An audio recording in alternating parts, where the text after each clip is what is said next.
ሰላም ጤና ይስጥልን ክቡራን ተመልካቾቻችንና አድማጮቻችን ዘውዱ መንግስቴ ነኝ ከዚህ ከአገር እንግሊዝ። አሁን የዘውዱ ሾው አጫጭር ዜናዎችን አቀርብላችኋለሁ፣ አብራችሁን ቆዩ። በቅድሚያም እርሶችን ነው። መብረቅ ክፍለ ጦር ምልምል ፋኖችን አስመረቀ። መንግስት ከ600 በላይ ሰዎችን አሰረ። በሺህ የሚቆጠሩ ኢትዮጵያውያን ሊባረሩ መሆኑ ተነገረ። የእናቱን ጡት በመቁረጥ እናቱን በመግደል የተከሰሰው ተፈረደበት። ፓርላማው በጠቅላይ ሚኒስትሩ ላይ አመፀ። ጉድ ተብሏል።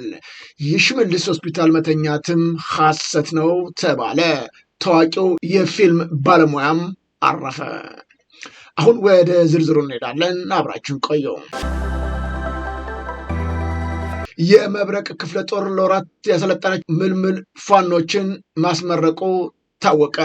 ምኒልክ ንጉስ ሚካኤል ኮር መብረቅ ክፍለ ጦር ለወራቶች ያሰለጠናቸው ምልምል ፋኖችን ማስመረቁ ነው የተገለጸው። ከአማራ ፋኖ ብሔራዊ ንቅናቄ ምኒልክ ስልጠና መምሪያ በወረደላቸው አቅጣጫ መሰረት ኮርና ክፍለ ጦሮቹን ምልመላ በማካሄድ ስልጠና በመስጠት ራሳቸውን በሰው ኃይል በማደራጀት በማጠናከር ላይ እንደሚገኙም ታውቋል። በዚሁም ንጉስ ሚካኤል አሊኮር መብረቅ ክፍለ ጦር የመለመላቸውን ወጣቶች ስልጠና በመስጠት አስመርቋል። በቀጣይም ስልጠናው ተጠናክሮ ይቀጥላል ሲሉ አመራሮቹ ገልጸዋል። መዳረሻው ድልና ነጻነት የሆነው የአማራ ህዝብ ህልውና ተጋድሎ ተጠናክሮ ይቀጥላል ያለው የአማራ ፋኖ ምስራቅ አማራ ቀጠና ምኒልክ ዕዝ አሁንም ገና በርካታ ፋኖችን እናሰለጥናለን፣ ለአማራው ብቻ ሳይሆን ለኢትዮጵያ ታላቅ ጦር እንገነባለንም ብለዋል። ፓርላማው በጠቅላይ ሚኒስትሩ ላይ ማመፁ ታወቀ። የኢትዮጵያ ህዝብ ተወካዮች ምክር ቤት ነው ለመጀመሪያ ጊዜ በትላንትናው ዕለት ሊካሄድ የነበረው መደበኛ ስብሰባ ሳይካሄድ ቀርቷል። ለስብሰባው መቋረጥ ምክንያት የሆነው ደግሞ ስብሰባው መጀመሪያ የሚያስፈልገው ተፈላጊውን አባላት ቁጥር ሳያሟላ በመቅረቱ እንደሆነም ታውቋል። ምክር ቤቱ በህግ ደረጃ ስብሰባ ለመጀመርና ውሳኔዎችን ለማሳለፍ ከጠቅላላው 547 አባላት መካከል ቢያንስ ግማሽ በላይ ወይም 274 አባላት መገኘት እንደሚኖርባቸው ህጉ ይደነግጋል። ይሁን እንጂ በትላንትናው ስብሰባ ላይ የተገኘው አባላት ቁጥር ከዚህ በታች በመሆኑ ስብሰባው ሊካሄድ አለመቻሉ ነው የታወቀው። ፓርላማው ባዶ ነው ማለት ይቻላል። ለዚህ ድንገተኛ አባላቶች መቅረት ዋነኛ ምክንያት የአባላቱ ማኩረፍ እንደሆነም ነው የተገለጸው። ባለፈው ሳምንት አዲስ አበባን ጨምሮ በሌሎች በቀጣዩ 7ኛው ሀገራዊ ምርጫ ብልጽግና ፓርቲን ወክለው የሚወዳደሩ እጩዎች ዝርዝር ይፋ መደረጉም ይታወሳል። በዚሁ በምክር ቤቱ የሚገኙ በርካታ ተወካዮች ለቀጣዩ ምርጫ በፓርቲያቸው እንዳልታጩም ነው የተገለጸላቸው። ከዚሁ ጋር ተያይዞ ነው ታዲያ አባላቱ ቅሬታቸውን ወይም ተቃውሟቸውን በስብሰባ ላይ ባለመገኘት የገለጹት። አፈ ጉባኤ አቶ ታገሰ ጫፎ አባላቱ ተሟልተው ስብሰባው እንዲጀመር ለ30 ደቂቃ ያህል ቢጠበቅም ምንም ሳይሟላ በመቅረጡ ስብሰባው ተሰርዟል ብለዋል። ከሳምንታት በፊት ጠቅላይ ሚኒስትር አብይ አህመድ በዚሁ ፓርላማ ቀርበው በሰጡት ማብራሪያ ላይ ነው ስለ ቀጣዩ ምርጫ ሲናገሩ ይህ ፓርላማ በቀጣይ እንዲህ አይነት መልክ አይኖረውም በማለት ብዙ ለውጥ እንደሚኖር ፍንጭ ሰጥተው እንደነበረ አይዘነጋም። ታዲያ ጠቅላይ ሚኒስትሩ በወቅቱ ፓርላማው የማትገቡ ቢሆንም በመንግስት ስራ ትቀጠራላቸው የሚል ማረጋገጫ ለአባላቱ ቢሰጡም አሁን ላይ እጩነቱ ይፋ ሲደረግ ግን አባላቱ በፓርላማው ባለመገኘት ተቃውሟቸውን አሳይተዋል። በጠቅላይ ሚኒስትሩ ላይ በመጪው ግንቦት 4 በሀገራዊ ምርጫ እንደሚካሄድ የሚታወቅ ቢሆንም ይሁን እንጂ ይህ በየቀኑ እየመጣ አብይ አህመድ የሚላቸውን እያዳመጡ እያጨበጨቡ የሚወጡ የፓርላማ ተንቀሳቃሽ ፍጥረቶች አሁን ግን የራሳቸው ጉዳይ ሲሆን በጠቅላይ ሚኒስትሩ ላይ ማመጻቸው ነው ገራሚ ያስደረገው። ለመሆኑ በሀገሪቱ እንዲህ አይነት ምስቅልቅል ችግር በገባበትና በየቀኑ የሰው ልጅ በሚቀጠፍበት የሚበላ የሚጠጣ ጠፍቶ ህዝቡ ስቃይ ላይ ባለበት በየቀኑ ሰዎች እዑታን በሚያሰሙበት ሰዓት አንዳችም ቃል ያልተነፈሰው ፓርላማ ዛሬ የላችሁም ለእጩነት አልቀረባቸውም ሲባሉ ማመጻቸው ለግል ሆዳቸውና ለህሊናቸው ያለመቆማቸውን አመላካች ነው ብለዋል። በተለይም ይህ መረጃ ከወጣበት ቀን ጀምሮ እጅግ በጣም በርካታ ኢትዮጵያዎች ቁጣቸውን በፓርላማው ላይ እያሰሙም ይገኛሉ። በኢትዮጵያ የነዳጅ ዋጋ እጅግ መናሩ ተገለጸ። በመካከለኛው ምስራቅ የተከሰተውን ጦርነት በሀገራችን ላይ ኢኮኖሚያዊ ጫና እያመጣ እንዳለም ታወቀ። በተለይ ነዳጅ እንደ ልብ ማግኘት አዳጋች በመሆኑ ለአንድ ተሽከርካሪ የሚቀዱት ነዳጅ በሊትር መጠን እያስቀመጡ እንደሚገኙም ታውቋል። በዚሁም መሰረት የነዳጅ ማደያዎች የነዳጅ እጥረት በመፈጠሩ ምክንያት የናፍጣ ሊትር እንድንወስድ ተገደናል በማለት ነው። የመንግስት መኪናዎች 50 ሊትር፣ ለሲኖ መኪና 100 ሊትር፣ ለአይሱዙ መኪና 80 ሊትር፣ ሎደር ተሳቢ 200 ሊትር፣ ለአባዱላ ሚኒባስ 40 ሊትር ከዚህ ውጭ ሲቀዳ የተገኘና ሲያስቀዳም የተገኘ ባለሙያ ተጠያቂ ይሆናል በሚል መንግስት ማስጠንቀቂያም ሰጥቷል። የሽመልስ አብዲሳ ሆስፒታል ገብቶ ተኝቷል የተባለው ዜና ስህተት መሆኑ ተገለጸ። ፋክት ቼክ እንደገለጸው የሽመልስ አብዲሳ በአቡዳቢ ከተማ ሕክምና ላይ ያሳያሉ በሚል እየተጋሩ ያሉ ምስሎችን በሰው ሰራሽ አስተውሎት ወይም ኤአይ የተፈበረኩ ናቸው ሲል ገልጧል። ኢትዮ ቼክ ከቅርብ ጊዜ ወዲህ የኦሮሚያ ክልል ፕሬዚዳንት አቶ ሽመልስ አብዲሳ በገጠማቸው የጤና እክል ምክንያት በተባበሩት አረብ ኤሚሬቶች አቡዳቢ ሕክምና ላይ መሆናቸውን የሚጠቁም መረጃ በስፋት እየተጋሩ ይገኛሉ ብሏል። ይሁን እንጂ ፕሬዚዳንቱ በሀገሪቱ የሚገኘው በአንድም የሕክምና ተቋም ተገኝተው ሲታከሙ ያሳያሉ የተባለው ምስሎች በማህበራዊ ትስስር ገጾች ላይ በስፋት እየተጋሩ እንደሚገኝም ነው የጠቆመው። ኢትዮ ቼክ የክልሉ ፕሬዝዳንት አሁን የጤና ሁኔታ በተመለከተ ዝርዝር መረጃ ባገኝም በተባበሩት አረብ ኤሚሬትስ ሕክምና እንዳላገኙ ስማችን አይጠቀስ ካሉ የመንግስት ምንጮች ሰምቻለሁ ብሏል። ኢትዮጵያ ቼክ ስህተት የሆነ ቢገለጽም አንዳንድ ኢትዮጵያኖች ምንም ቢባል ምንም ሰውየው የብዙ ኢትዮጵያኖችን ደም ያፈሰሰ ያፈናቀለና ለችግር መከራ የዳረገ ስለሆነ የእነዚህ ሁሉ ኢትዮጵያኖች እንባ በተለይም የአማራው እናቶች እንባ በቅርቡ ሆስፒታል መተኛት አይደለም ህይወቱንም ሊያሳጣው ይችላል ሲሉም ተንብየዋል። ዘግናኝ የወንጀል ድርጊት ብዙዎችን አስቆጣ። የገዛ እናቱን ጡት በመቁረጥ እና የእህቱን ልብ በመውጋት ህይወታቸው እንዲያልፍ ያደረገው ግለሰብ በሞት እንዲቀጣም ተወስኖበታል። በማዕከላዊ ኢትዮጵያ ክልል ሀዲያ ዞን ነው በምዕራብ ባዳዋች ወረዳ ገርቦ ቀበሌ ውስጥ የወንጀል ድርጊቱ የተፈጸመው።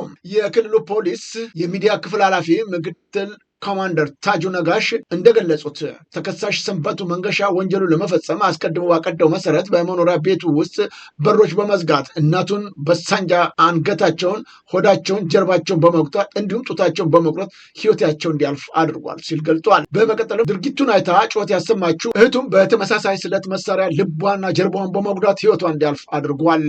ወንጀል መፈጸሙ ሪፖርት የደረሰው የምዕራብ ባዳዎች ወረዳ ፖሊስ አካባቢ ማህበረሰብ ጋር በመተባበር ተከሳሹን በቁጥጥር ስር በማዋል ለህግ አቅርቦታል። ተከሳሹን በቁጥጥር በማዋል ለህግ አቅርቦታል። በችሎት ሂደቱ ላይ አቃቤ ህግ የአስከሬን ምርመራ በማስረጃና ተከሳሹ ለወረዳው ፍርድ ቤት የሰጠውን የእምነት ቃልና የሰው ምስክሮችን ማስረጃም አቅርቧል። ተከሳሹ በችሎት በሰጠው ቃል እናቱና እህቱን መግደሉን ያመነ ቢሆንም ድርጊቱ እጅግ አሰቃቂ መሆኑን በፍርድ ቤቱ በማስረጃም ተረጋግጧል። ጉዳዩ የቀረበለት የሀዲያ ዞን ከፍተኛ ፍርድ ቤት የሾኔ ምድብ ችሎት መጋቢት 10 2018 ዓ.ም በዋለው ችሎት ነው። ተከሳሹ በፈጸመው ከባድ የሰው መግደል ወንጀል በ1997 በወጣው የኢፌዴሪ ወንጀለኛ ህግ አንቀጽ 539 ንዑስ አንቀጽ 1 መሰረት ጥፋተኛ ነው በማለት የድርጊቱን አሰቃቂነትና የተከሳሹን የጭካኔ ደረጃ ከግምት ውስጥ በማስገባት ፍርድ ቤቱ ተከሳሹ በሞት እንዲቀጣ መወሰኑን ምክትል ኮማንደር ታጁ ነጋሽ ጨምረው ተናግረዋል። መንግስት ከ600 በላይ ሰዎችን አሰርኩ አለ። በህገ ወጥ የነዳጅ ስርጭት ነው ከ600 በላይ ሰዎች መታሰራቸው የታወቀው። መንግስት በጀመረው ህገ ወጥ የነዳጅ ስርጭት ግብይት ጥብቅ ቁጥጥር ባለስልጣናት ጨምሮ ነው ከስር እስከ ንብረት የደረሰ እርምጃ መውሰዱን አሳውቋል። መንግስት በጀመረው የቁጥጥር ስራ በህገ ወጥ መንገድ አሻጥር ተሳትፈዋል ያላቸውን 613 ሰዎች ማሰሩን የንግድና ቀጠናዊ ትስስር ሚኒስተር ካሳሁን ጎፌ ገልጠዋል። ሚኒስትሩ በይፋ ፌስቡክ ገጻቸው ባሰፈሩት መረጃ መንግስት ጀምሯል ባሉት ዘመቻ የታሰሩ ሰዎች መካከል የንግድ ጽሕፈት ቤት ኃላፊዎች፣ የቡድን መሪዎች፣ የቁጥጥር ባለሙያዎች፣ የነዳጅ ማደያ ባለቤቶች፣ ሰራተኞች እንዲሁም በየደረጃው የሚገኙ የጸጥታ አካላት ይገኙበታልም ብለዋል። ህገወጥ የነዳጅ ስርጭት ግብይት ተግባራትን ለመቆጣጠር በ6 ክልሎችና በ2 የከተማ አስተዳደሮች በተደረገ የተቀናጀ ዘመቻ መጠነ ሰፊ እርምጃዎች ተወስደዋል ነው ያሉት ኃላፊው።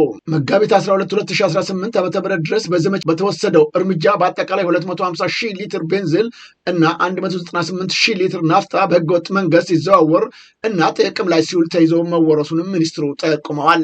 ከተወረሰው ነዳጅ መካከልም በሽያጭ እንዲውል የተደረገው 48 ሚሊዮን 663 ሺህ ብር ለመንግስት ገቢ ተደርጓል ያሉት ኃላፊው መንግስት ወሰድኩት ያለውን የተቀናጀ የቁጥጥር ስራ በዘርፉ የሚታየው አሻጥር ለመቅረፍና ፍትሃዊ የነዳጅ ስርጭት እንዲኖር ለማድረግ ተጠናክሮ የሚቀጥል መሆኑንም ጠቁመዋል። በቦሌ አውሮፕላን ማረፊያ በረቀቀ መንገድ የተደበቀ 40 ኪሎ ግራም አደንዛዥ ዕፅ በቁጥጥር ስር ዋለ።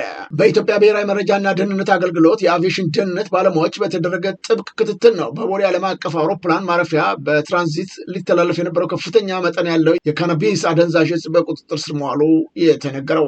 ከባንኮክ ተነስቶ በጆሃንስበርግ መዳረሻ አድርገው በአዲስ አበባ በኩል ሲያልፍ የነበረ ነው 37.6 ኪሎ ግራም ካናቢስ በሻንጣ ውስጥ ተደብቆ ተገኝቷል የተባለው። በድርጊቱ የተጠረጠረ የእንግሊዝ ዜግነት ያለው ግለሰብን በቁጥጥር ስር ውሎ ምርመራው እየተካሄደበት እንደሚገኝም ታውቋል። አሁን ወደ ውጭ ዜናዎች እናመራለን። የእስራኤል መንግስት የህግ ከለላ የላቸውም ያላቸውን ኢትዮጵያውያን ጥገኝ ጠያቂዎች ማሰር መጀመሩ ከቀጣዩ ወር ጀምሮም ከአገር ለማባረር ማቀዱ ተሰማ። ከሀገሪቱ ይባረራሉ ተብለው የሚጠበቁት 8,000 ኢትዮጵያን ስደተኞች መሆናቸውንም ከእስራኤል የመብት ተሟጋጅ ድርጅት መስማቱን ጠቅሶ የዘግበው ሚድል ኢስት አይ ድረገጽ ነው። የሰብአዊ መብት ተሟጋጅ ድርጅቶች መንግስት ውሳኔውን እንዲቀለብስ አዲስ አበባ ማስገባታቸውን ዘገባው አክሎ ገልጧል። ከሀገሪቱ የሚባረሩት ኢትዮጵያውያን እስራኤላውያን ውስጥ ለመቆየት የቡድን ከለላ ያልተሰጣቸው ጥገኝነት ጠያቂዎችም ናቸው ነው የተባለው። በጉዳዩ ዙሪያ ከወራት በፊት አቤቱታ ቀርቦለት የነበረው የእስራኤል ጠቅላይ ፍርድ ቤት መንግስት ቤተ እስራኤላውያንን ያልሆኑ ኢትዮጵያውያን ጥገኝነት ጠያቂዎች ማባረር ይችላል ሲል ፈቃድ መስጠቱም አይዘነጋም። ታዋቂው የፊልም ባለሙያ ማረፉ ታወቀ። ተወዳጁ አሜሪካዊ የማርሻል አርት ባለሙያና የሆሊውድ አክሽን ፊልም ኮከብ ቻክ ኖርስ ነው በ86 ዓመቱ ከዚህ ዓለም በሞት መለየቱ የተዘገበው። የቻክ ኖርስ ሞት ይፋ ያደረጉት ቤተሰቦቹ መሆኑን ታውቋል። ኖርስ ሐሙስ ዕለት በሃዊ ግዛት በምትገኝ ካዊን ደሴት ላይ በድንገት ታሞ ህይወቱ ማለፉ ነው የተዘገበው። ዋክር ቴክሳስ ሬንጀር በተሰኘ ተከታታይ ፊልም በዓለም ዙሪያ ከፍተኛ ዝናን ያተረፈው ታዋቂ የፊልም አክተርም ነበረ። በተለይ ቻክ ኖሪስ በቄንጠኛ የማርሽ አርት አክቲንጉ በጣም ይታወቅ ነበር። ለመጨረሻ ጊዜ የተፋለመውም ከብሩስ ሊ ጋር ነበር።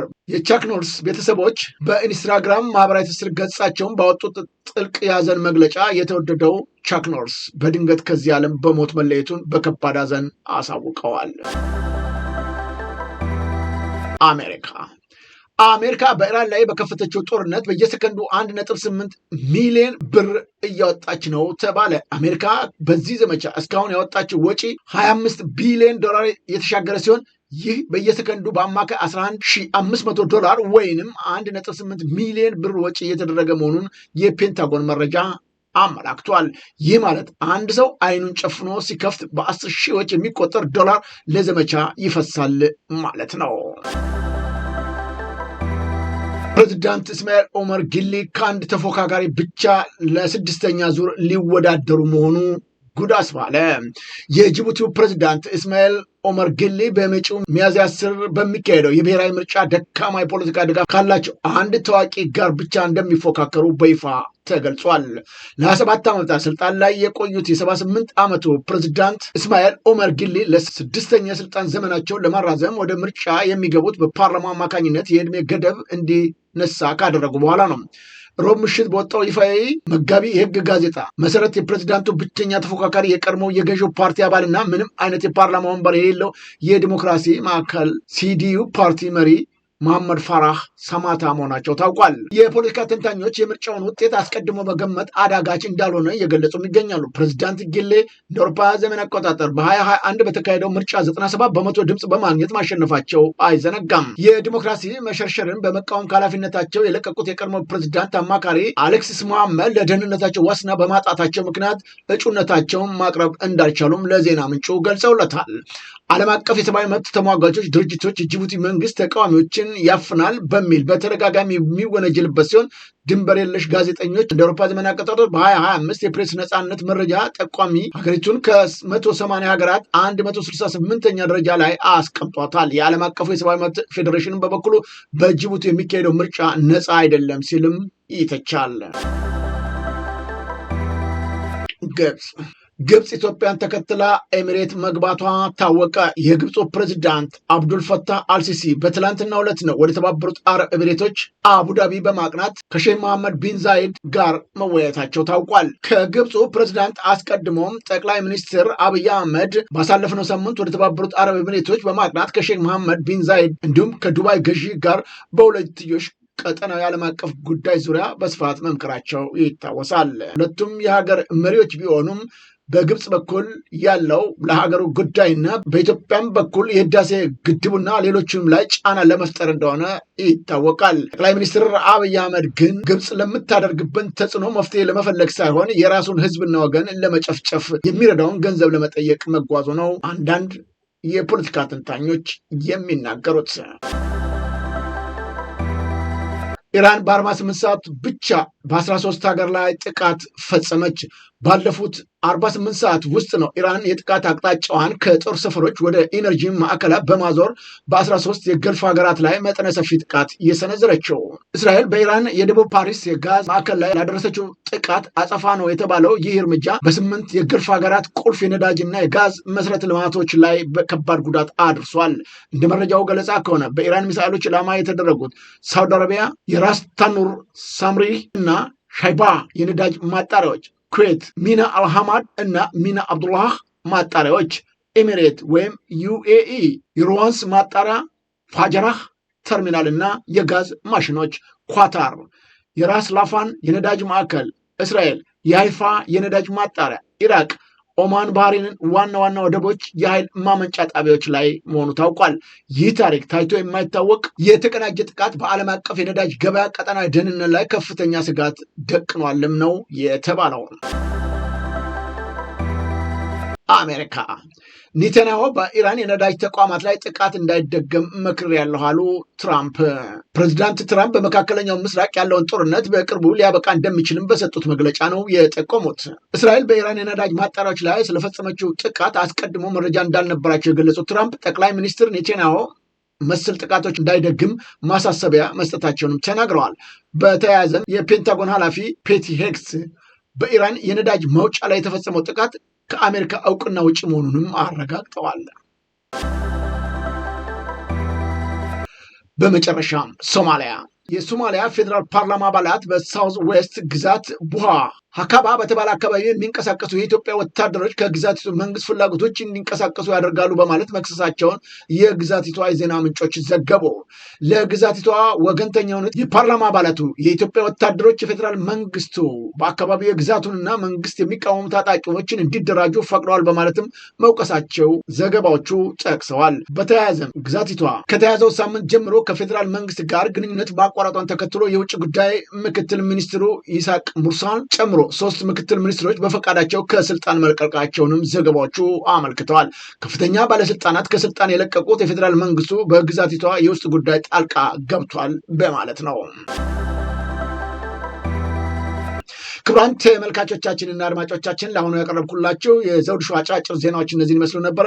በቀጣይ ዝግጅታችን እስከምንገናኝ የዘውዱ ሾው ሚዲያን ሼር፣ ላይክ እና ሰብስክራይብ በማድረግ ወዳጅ ቤተሰቦቻችን እንድትሆኑ ከወዲሁ በማክበር እንጋብዛለን። ከዜናዎቹ ጋር አብሬያችሁ የነበርኩትን የዘውዱ መንግስት የነበርኩኝ። ጤና ይስጥልኝ።